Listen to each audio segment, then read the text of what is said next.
Salut à tous, salut à toutes, c'est Lamia, j'espère que vous allez bien, en tout cas pour ma part, ça va plutôt nickel. Aujourd'hui à Team, on se retrouve pour parler de WandaVision, pour être plus exact du 8ème épisode de la saison 1, ou plutôt du 8ème épisode tout court de WandaVision. Comme d'habitude, avant qu'on ne commence, le petit pouce bleu, l'abonnement ce n'est pas déjà fait, n'oubliez pas d'aller me follow que ce soit sur Twitter ou sur Instagram, mais surtout, sur Twitter, c'est là-bas que ça se passe, alors n'hésitez pas, et sur ce, sans plus tarder, let's go. Que dire de cet épisode de WandaVision, à part le fait qu'il soit juste excellent. Tout comme ses compatriotes, ou plutôt les autres épisodes, les anciens épisodes, chacun de son côté, ou plutôt chacun à sa façon, est juste un excellent épisode. C'était mine de rien un épisode vraiment super méga attendu par le public, par moi, par tout le monde, parce que c'est tout simplement l'épisode qui va un peu en quelque sorte éclaircir le mystère, qui va nous parler du passé d'Agatha Harkness, du passé de Wanda, du passé de WandaVision, c'est-à-dire l'histoire de la série WandaVision, comment tout a commencé, qui répond aussi à beaucoup de questions qu'on se posait dès le début de l'épisode, malgré qu'il ne répond pas à toutes les questions, parce que même grâce à cet épisode, on n'y connaît pas vraiment grand chose de l'intrigue générale, et tout ceci malgré qu'il reste uniquement un seul épisode avec la série. Alors je ne sais vraiment pas comment ils vont se débrouiller pour conclure avec cette série, vu qu'il reste vraiment pas mal de trucs à dire et pas mal de mystères pour nous, en tout cas les téléspectateurs, j'ai envie de dire. Est-ce qu'on peut dire téléspectateurs pour nous, vu que c'est une série en streaming et tout, c'est bizarre. Bref, comme je disais, grâce à cet épisode, tout est clair. On apprend plus sur le passé d'Agatha, malgré que ça aussi, c'est pas vraiment très clair. Tout ce qu'on sait, c'est qu'elle vient du 15e siècle, si je dis pas de bêtises. C'est-à-dire, elle aurait tout simplement 4 siècles, voire même 5 siècles, je sais pas trop. Du coup, voilà, est-ce qu'elle aurait 4 siècles? Est-ce que c'est du voyage dans le temps? Est-ce que c'est du voyage intermultivers? Parce que peut-être que dans sa terre, ils sont en 1600. Peut-être que la terre principale du MCU, ils sont en 2021, c'est-à-dire comme nous. Alors c'est super bizarre. Attends, le MCU, je crois qu'ils sont en 2023, si je dis pas de bêtises. Et du coup, en ce qui concerne Agatha, on sait pas tant de choses que ça. Malgré que malheureusement on sait, ou plutôt heureusement, je sais pas vraiment si c'est malheureusement ou heureusement, parce qu'en fait, on connaît maintenant son but. Son but, c'est tout simplement de voir comment Wanda, elle a fait tout ça. Et c'était purement égoïste, et c'était purement en quelque sorte de la haine. Parce que voilà, elle était super jalouse, elle s'est dit d'où Wanda elle peut faire ça, tout simplement. Agatha c'est une sorcière, elle a vu Wanda faire des trucs que Agatha ne sait pas faire, et malgré qu'Agatha est super entraînée et pas Wanda, du coup elle s'est juste posé la question, elle s'est dit je vais me mettre en quête de voir comment Wanda elle a fait tout ça. Alors désolé mais ça fait vraiment pas la méchante de toute la série, et personnellement je pense pas qu'Agatha Harkness soit derrière tout ça, parce que Agatha c'est purement égoïste. Elle s'est dit Wanda elle peut faire ça, pourquoi moi je peux pas faire ça? Elle va chercher Wanda, c'est vraiment super bizarre comme situation, et du coup si c'est vraiment la big bad de cette série, je sais pas, c'est très bizarre. Alors personnellement, je pense qu'il y a quelqu'un d'autre derrière Agatha, ou tout simplement quelqu'un d'autre tout court, parce que je pense que Agatha elle travaille toute seule, et il y a quelqu'un d'autre qui est, je sais pas, qui est en train de tirer les ficelles, qui se cache toujours, ou plutôt une intrigue qui va continuer avec Spider-Man No Way Home et Doctor Strange in the Multiverse of Madness. Du coup, je sais pas. En tout cas, n'hésitez pas à me donner vos théories en bas en commentaire, mais c'est vraiment trop bizarre. Agatha toute seule, elle a un but super nul en fait, juste de découvrir comment Wanda elle a fait ça, c'est purement égoïste, et c'est pas vraiment un but d'une méchante en fait. Elle a juste exploré la timeline de Wanda pour voir comment elle a fait ça. Et voilà, c'est pas vraiment un principe de méchant ou de méchante en général. En plus du passé de Agatha, on en sait maintenant un peu plus en ce qui concerne le passé de Wanda.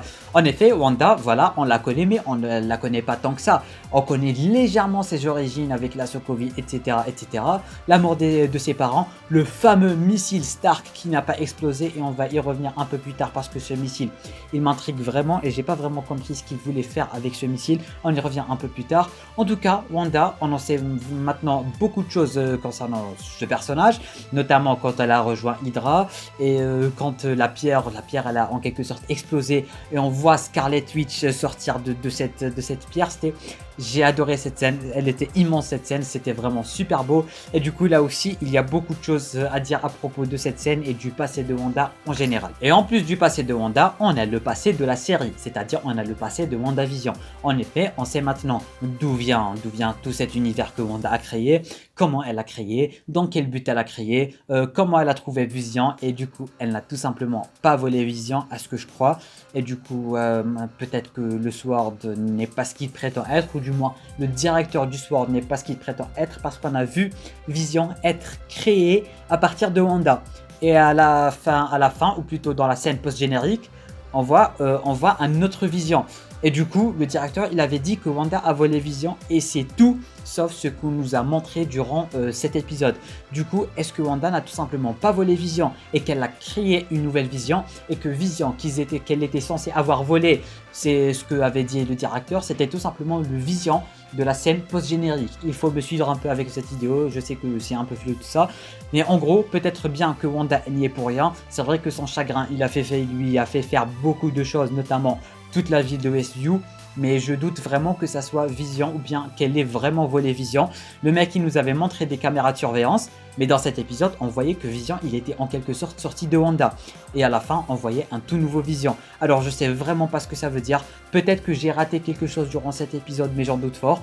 Alors, peut-être bien que le Sword, ou plutôt le directeur du Sword, il a tout simplement menti. Et le Vision qu'il a, c'est le Vision que Wanda était censé voler. Et il a juste dit que Wanda avait volé Vision, alors que c'était vraiment pas le cas.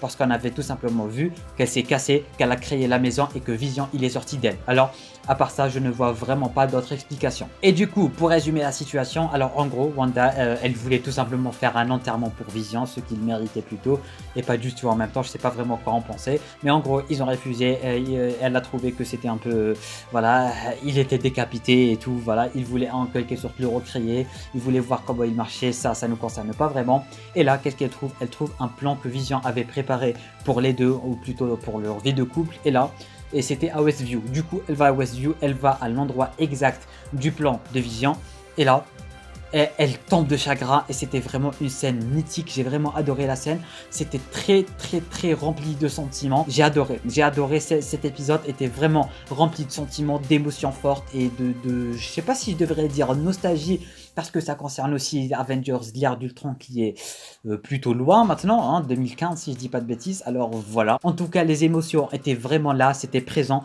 Wanda a éclaté de pleurs, de sentiments et tout, et là qu'est-ce qu'elle fait? Sans le faire exprès, du moins au début, elle a tout simplement créé une petite barrière d'énergie, si je peux appeler ça comme ça, autour de Westview. Elle a créé une vision, et elle s'est créée dans une, ou plutôt elle a créé tout cet univers dans une sitcom, j'ai envie de dire, parce qu'on remarque directement que dans son passé, les sitcoms la passionnaient vraiment, et c'était que les sitcoms. Wanda et les sitcoms, c'était quelque chose, un peu comme ce qu'on avait vu dans Flash avec Music Master qui transporte Barry et Kara dans la dimension avec les comédies musicales, parce que Kara et Barry adoraient les comédies musicales. C'est vraiment la même chose, c'est quasiment la même chose.